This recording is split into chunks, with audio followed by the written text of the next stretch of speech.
Hello everyone, Jesse Webb, Traders Pro. Market conditions remaining mildly bearish in this bull market. Got a CPI number coming out here shortly. We'll see if that ends up moving the market any direction. But still working on this short-term pullback and not overly concerning.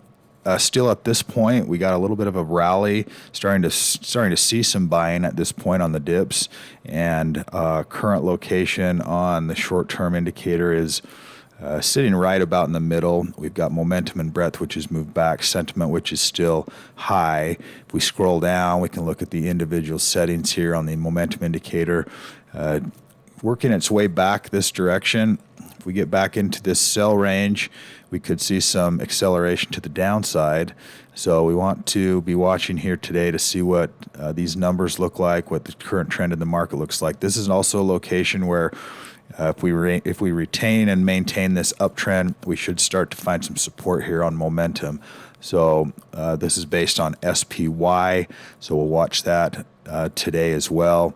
And breadth indicator, which is the amount of participation that is happening in, at least in our database, 57% of stocks are in uptrends, and that you've seen that pull back here. We've seen that retrace back into this mid-range as well. So breadth and momentum, see if this little reprieve and this retracement is going to create some support going higher. We do have buy-sell ratio that is on the bearish side of things, meaning we've got this red line, which is now above the green line, something like this. We had this nice last uptrend, but we've seen continued buys every time we get back into these support ranges, so we'll see if we get a shorter term move. But this is also one of the reasons why we're mildly bearish, because we've ticked back up into this bearish range in terms of the number of stocks that are working on downtrends. So the buy-sell ratio is at 0.62, and then also sentiment. We've talked about this one pulling back to that halfway range. If we look at some of the indices like the Dow, we're seeing that buy-sell ratio at about 1.5. Still have some stocks in uptrends, 9 stocks: Caterpillar, Boeing, Exxon, Walmart, Cisco, IBM.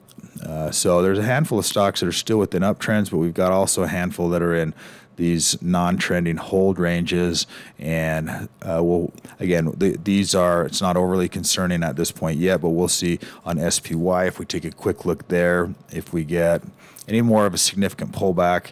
As I've mentioned before, when we get all the colors here like this, we're starting to work on a non-trending environment or a retracement where we get into that hold range here, and we've had a nice uptrend.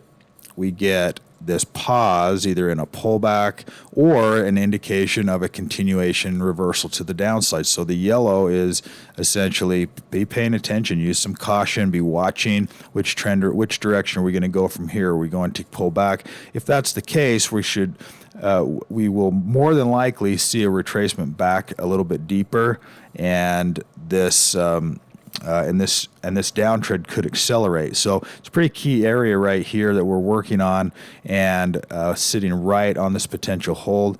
This long-term trend now is shifted and maintains some support that by the dip, but we could also see a decent retracement back into, potentially a 50% retracement. If we put a Fibonacci retracement on here, you can see where that 50% retracement is. It's quite a ways back down to some support. Even other fib levels sitting at this 236, the 382 level, 236 level. There's some range to the downside here, but we certainly don't want to see that accelerate. And this has been a relatively quiet pullback. We'll keep an eye on that here as well. Some stocks to look at today. If we take a look at the new buy list, ARHS, which is working on a nice continuation here, breakout pattern. It's up to that extreme range though, so we want to see it pull back inside of that buy zone. Ideally, the breakout trades can sometimes accelerate even quicker to the upside, but it is certainly one to be watching. SLB, actually, I'm going to refresh that. I don't think that was the right list. FTI, oil field service stock. It's tight consolidation and working its way to the upside. Really nice looking fundamental set here as well, where you have at least EPS growth, sales, last quarter growth not showing there, and but we've had a pretty nice uptrend. So you have this breakout trade continuing, and you're getting oil, which is also moving higher based on USO. If we take a look at USO, we're seeing that the price of oil going higher and potentially in a new uptrend. So we want to keep an eye on some oil stocks right here as well. And FTI right there. FTI is one to watch. Next one here is Bohr, which is another oil energy stock, and a little nicer pattern. In fact, I like this pattern the most this morning, where you have this retracement, the breakout, and then a retest, some support with the confirmation bar. That's a 1-year chart, but let me pull that into a 6-month chart and get rid of this, and you can see that it's not a real solid confirmation bar because it's black, which means that it was a down day. If I switch this over to, instead of signals, just to regular candlesticks, you can see that it's a red day where it actually gapped higher and then it traded lower, ended up closing at the low. This is the open, this is the closeout, creates a red bar. Or if I'm in this trend signal mode on the chart, it just simply shows up as black inside of that green uptrend. So interesting chart pattern. Keep a watch on some confirmation if we get acceleration in oil. We're also seeing First Solar with a nice confirmation buy move here. Saw some selling towards the end of the day, and that creates that topping tail bar, that wick towards the upper end of that range. But we have some support here. And we had that big gap. I believe there was an earnings report. It gapped higher and retraced back down. And you're seeing buyers starting to step back in again in First Solar. SCPL, gap higher. Gaming, we'll skip through that one. Looks like a gap, potentially a buyout or an earnings, something like that. Those are oftentimes, just can skip through those. TDUP, a nice breakout here also, which is not quite too extreme. It's a huge move, 26%. That makes it tough for money management, trade management, if we have to set a stop 26% below that. But the way to manage that, if that is the stop location, is to use smaller position size. So we want to have a smaller, if it's one you're considering, then having a smaller position size go in, so that if you were to retrace, if that stock were to retrace by 20%, 26%, that it wouldn't be a big hit in terms of a portfolio size. Remember how to do that as you go here to the portfolio, at least to kind of analyze it quickly. If I go to this one, if I've got a $100,000 portfolio and I want to see what that stop location looks like, then I could add, let's say, 1,000 shares, so that's $4,000 trade. And if I put a stop loss at the low, let's call it 3.45, and you can see what that does down here to my risk. That gives me 15%. That's a little bit higher than this low, than that 26%, because it's gapping from this low actually. Okay, so the low price here and the high price here, that's the 26%. So we could actually set a stop at the low, and it turns out to be a little bit lower.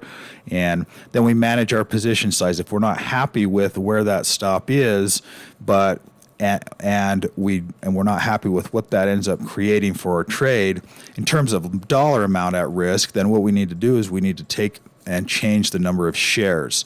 Okay, so the only thing we can control is our stop loss location and the number of shares. Obviously can't control what the stock does or where it goes, but we absolutely can and have to control our risk. So if I were to cut that down by, say, 700 shares, now instead of 600, I'm 400. If that's still too much, I could go 500. So now I've got $300 on the line, but I didn't have to adjust my stop loss. I'm just controlling the number of shares to be able to do that. So that's just a quick way to analyze, to see what does that number look like for you in your portfolio, and is that a number that you're comfortable with? And if it is, you can go ahead and pull the trigger and go with it. So looking at those two things, position size and stop management on trade setups that you're analyzing. Let's take a look at a couple others. TK, these shipping stocks, if we look at this 1-year chart, this was actually getting really close to a breakout. And if this one does break out, then we can certainly get some momentum. This is obviously one of the disadvantages of momentum trading in a sideways market, is you get lots of potential false signals, and looking at, as those are taking place, which one is going to turn into the long trending breakout trade. Okay, is it going to be this one that ends up breaking out and being that long breakout trade? If I'm willing to take a shot at that, but I also want a really tight stop loss, then remember what we just did. Okay, we could say, and if we were to back test this and see what that volatility looked like, you can see it actually wasn't too bad. We had two sells and 66% win rate still, and this is the last year, 6 trades. If we were to just take all of these trades, any time that this stock went from a red to a green, okay, the back test is analyzing anything that goes from a red to a green. When it goes from a green back to a red, it'll sell on the next day. If it goes from a green back to a red, sells on the next day. If it's a green, if it goes from red to green, it'll buy on the next day. Okay, so here you would have bought this signal and sold on this signal. You would have bought on this signal and sold on this signal, would have bought on this signal, and that this actually would be an open trade still because it actually hasn't had a sell signal. So there's some volatility in there. That's how the backtest function works. In the backtest function is essentially to analyze the characteristics of an individual stock to see how it reacts, how it moves within the overall trend. Is it too volatile for our taste?